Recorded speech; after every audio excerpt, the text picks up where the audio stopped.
Shalom Bapak Ibu. Ini kita akan membahas tentang ringkasan bab 5 sampai 6 dari buku Teologi Perjanjian Lama karangan Walter Kaiser Malang Gandum Mas. Baik. Di sini dalam bab 5 sampai 6 ini kita akan membahas tentang yaitu di bab 5 tentang pengantar kepada janji Allah zaman sebelum para bapak leluhur. Di sini ada pembahasan tentang bagaimana firman itu tentang penciptaan. Di sini kita akan membahas tentang firman tentang penciptaan dan firman itu tentang berkat. Dan di firman tentang berkat ini kita akan membahas tentang subbabnya, yaitu ada beberapa berkat Tuhan menjadi sebuah janji bagi keturunan-keturunan Israel, yaitu sebelum bapak-bapak para leluhur, di mana itu janji pertama itu tentang keturunan. Dan janji yang kedua itu tentang Allah Sem. Yang ketiga itu adalah tentang janji berkat bagi segala bangsa. Nah, di dalam bab 4 ini, di dalam bab 5 ini kita membahas bagaimana janji bagaimana pengantar janji Allah itu pada zaman sebelum para bapak leluhur. Nah, itu kita bisa lihat dari konteks Kejadian pasal 1 ayat 1 yang dapat ditemukan tentang dalam kata berkat. Nah, untuk di bab 6-nya kita tahu judul bertemakan persyaratan dalam janji Allah zaman para bapak leluhur. Kalau tadi di bab 5 itu adalah kalau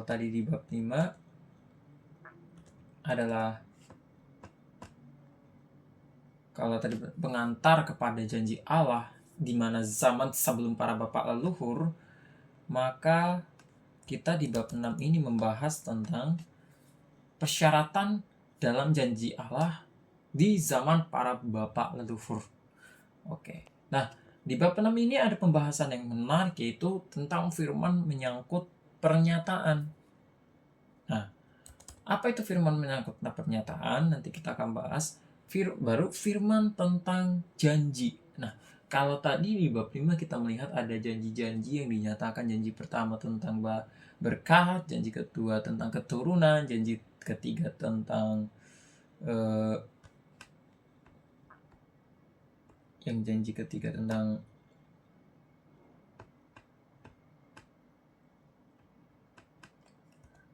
Allah Sem, yang ketiga janji tentang keturunan, berkat bagi segala bangsa. Nah, di bab pertama ini kita menarik untuk membahas tentang pernyataan janji Allah pada zaman para bapak leluhur.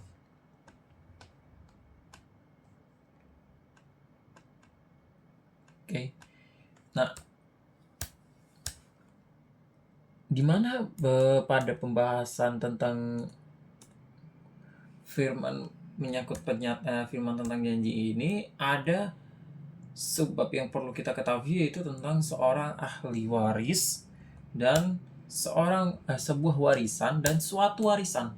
Kalau sebuah warisan itu apa dan suatu warisan itu apa, kita akan melihatnya di pembahasan kali ini. Ini pengantar untuk kita dapat memahami dan mengerti. Lalu selanjutnya ada firman tentang jaminan. Kalau tadi ada firman tentang janji, maka sekarang ada firman tentang jaminan. Setelah janji ada jaminannya. Kita telah menerima janji, lalu ada jaminannya. Baru penguasa berdasarkan janji.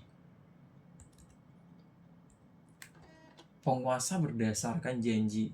Maka di pembahasan penguasaan tentang janji kita akan mengopak apa itu penguasaan dalam janji itu, dan selanjutnya ada sebab untuk pembahasan Allah pemberi janji. Baik, kalau begitu kita mulai saja.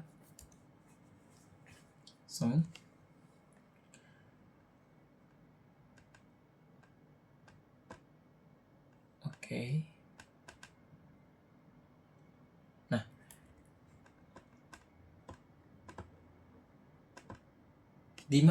untuk bab 5 ini pengantar kepada janji Allah zaman sebelum para bapak leluhur. Dari Kejadian pasal 1 ayat 1 itu kita dapat temukan kata berkat, di mana di taman berkat dalam Taman Eden. Berkat Eden dan Abraham itu kita temukan dengan pernyataan janji Allah untuk memberkati seluruh makhluk ciptaan dalam permulaan narasi tentang masa sebelum para bapa leluhur. Nah, tapi memang disayangkan bahwa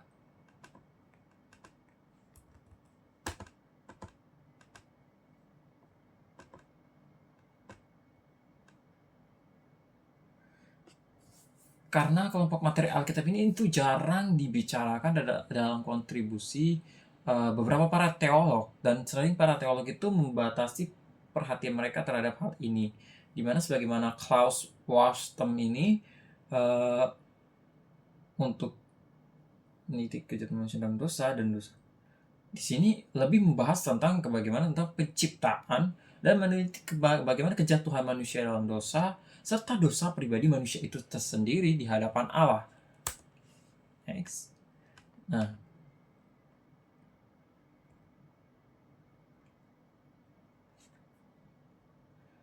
di mana kejatuhan dalam manusia dalam dosa itu kita bisa lihat dalam pasal 4 dan 6 juga, di mana dalam suatu masyarakat di mana pola kejadian dari kejatuhan manusia dalam dosa itu sering menjadi bahan pokok, sering menjadi fokus dari penelitian.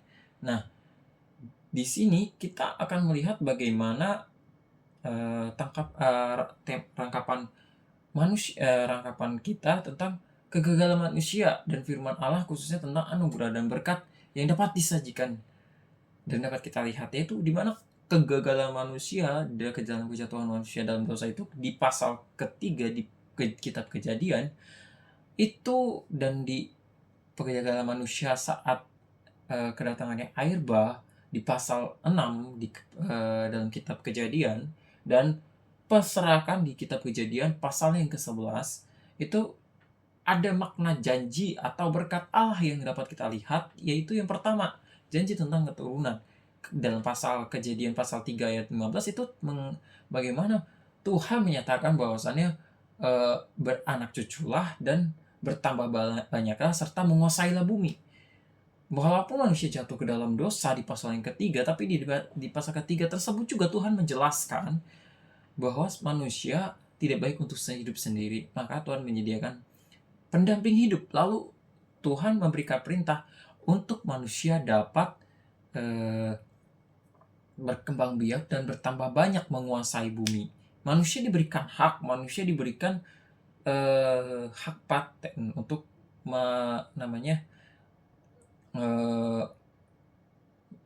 menguasai bumi. Nah, baru janji yang kedua, berkat Allah yang kedua itu saat kegagalan manusia di ketiga hal yang nampak kita lihat di kitab Kejadian ini, itu janji bahwa Allah akan tinggal di kemah-kemah Sem. Kejadian pasal yang ke-9 ayat 25 sampai 27 tertera banget jelas bahwa Allah berjanji bahwa Allah tidak akan tinggalkan kemah-kemah Sem, keturunan Sem. Lalu di berkat Allah janji yang ketiga adalah janji tentang berkat yang meliputi seluruh dunia dalam kitab Kejadian pasal 12 ayat 1 sampai 3. Nah, kita akan membahas tentang bagaimana itu firman tentang penciptaan.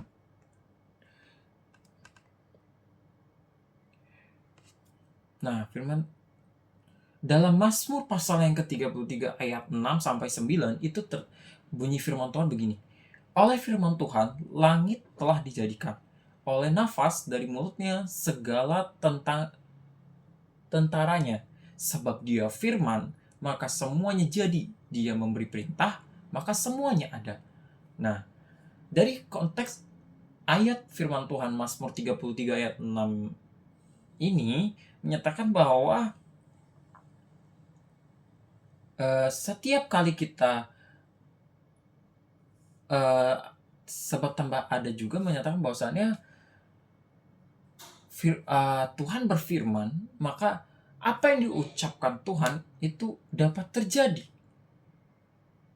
Nah, bisa kita lihat juga di sini bahwa dipastikan juga dalam teks ini menunjukkan adanya ciptaan pengantara. Misalnya ada 3 contoh yang dapat bisa kita lihat, yaitu di mana dalam kitab Kejadian kan apa yang difirmankan Tuhan itu kan seperti yang dikatakan Mazmur pasal 33:6 ini, sebab dia firman, maka semuanya jadi.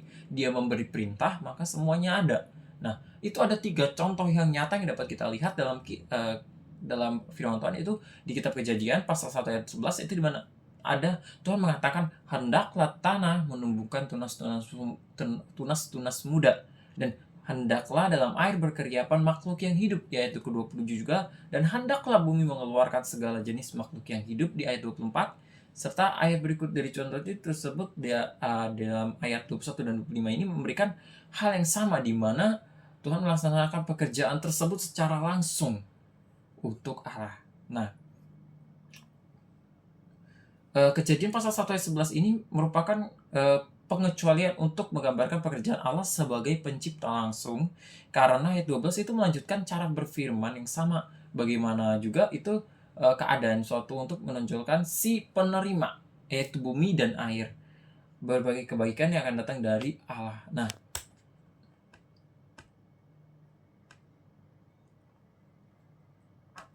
selanjutnya kita lanjut dalam firman tentang berkat.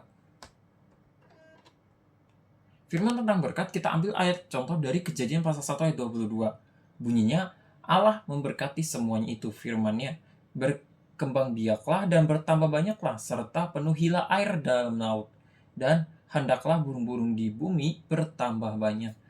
Bukti ini bahwasannya Tuhan bukan hanya memberikan berkat kepada manusia, tapi setiap makhluk hidup yang Tuhan ciptakan, Tuhan memberikan berkat firman-Nya, di mana Tuhan berfirman bahwasannya semua yang berkeriapan, semua yang berkeriapan, semua yang hidup, semua yang melata, itu berkembang biaklah dan bertambah banyaklah, serta penuhilah air dalam bumi. Tuhan memberikan kehendak kepada manusia untuk menguasai bumi. Namun, di satu sisi makhluk hidup yang Tuhan ciptakan juga mempunyai hak paten atau penguasaan wilayah tersendiri. Seperti makhluk darat, hewan-hewan darat itu diciptakan untuk menguasai wilayah daratan, dan hewan-hewan yang diciptakan di udara itu untuk menguasai wilayah udara, dan hewan yang diciptakan Tuhan di wilayah lautan, di wilayah air, itu untuk menguasai perairan. Maka daripada itu, manusia mempunyai hak otoritas yang lebih tinggi dari makhluk ciptaan Tuhan yang lainnya, karena manusia mempunyai hak paten atau mempunyai hak otoritas lebih tinggi, di mana menguasai seluruh bumi. Berarti mengatakan baik dari laut, baik dari udara ataupun daratan, manusia memiliki hak lebih tinggi dari makhluk ciptaan Tuhan lainnya. Kalau makhluk Tuhan ciptaan lainnya seperti yang dikatakan Kejadian pasal 1 ayat 22, dan hendaklah burung-burung di bumi bertambah banyak. Sedangkan burung-burung di bumi hanya bisa menguasai wilayah udara. Mereka tidak bisa menguasai wilayah lautan.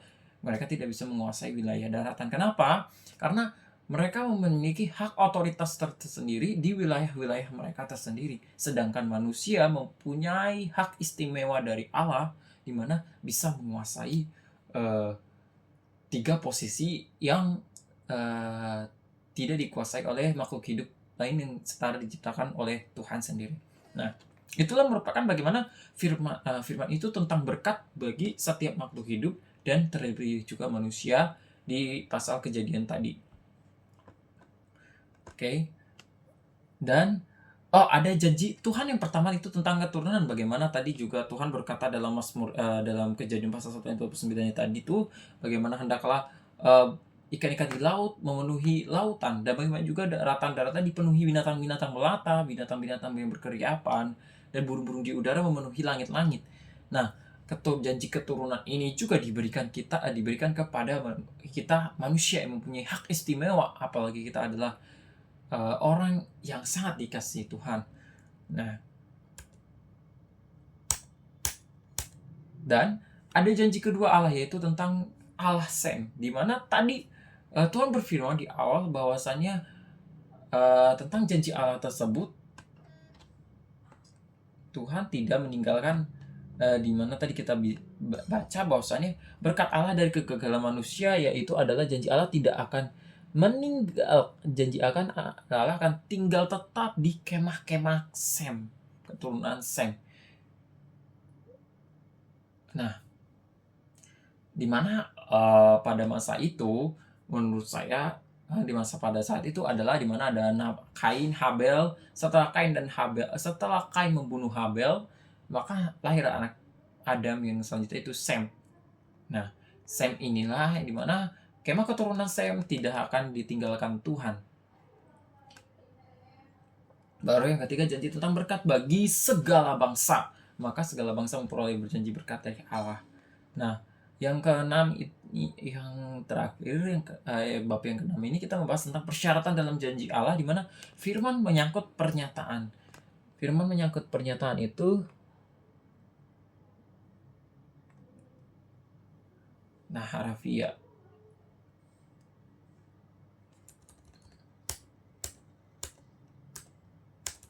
Nah, firman tentang Allah ini bagaimana berkat Allah, berkat lebih menakjubkan dari Tuhan sendiri itu, bahwa kenyataan Tuhan itu sendiri menamakan dirinya secara harfiahnya memberikan dirinya terlibat, di mana kepada orang-orang itu digenapi janji-janji yang Tuhan katakan kepada umat manusia. Dari firman tentang janji.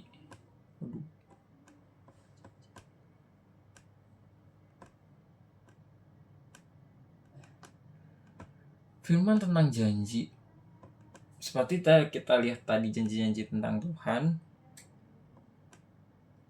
dengan yang seperti kita membahas tadi tentang sebuah warisan, seorang ahli waris, sebuah warisan, dan suatu warisan, itu kita dapat melihat bagaimana janji Tuhan, bagaimana seorang ahli waris di keturunan pada zaman Semayab itu, bahwasannya setiap anak dari keturunan tersebut memiliki hak ahli waris atau warisan dan sebuah warisan, atau apapun bentuk itu, suatu warisan apapun itu, baik berupa tanah atau berupa hewan-hewan. Nah, firman tentang jaminan itu tadi kita udah katakan bahwasannya jaminan Allah itu tentang bangsa, tentang keturunan Sem itu, di mana dalam kemah-kemah Sem itu pun Tuhan tetap tinggal diam di sana.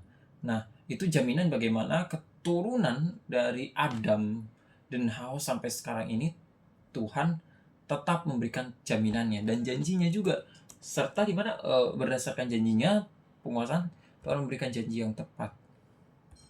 Nah, karena Allah itu adalah pemberi janji, bukan Allah itu pemberi janji, di mana dia mengatakan janjinya, menyatakan janjinya, dan dia menepati janjinya sampai sekarang.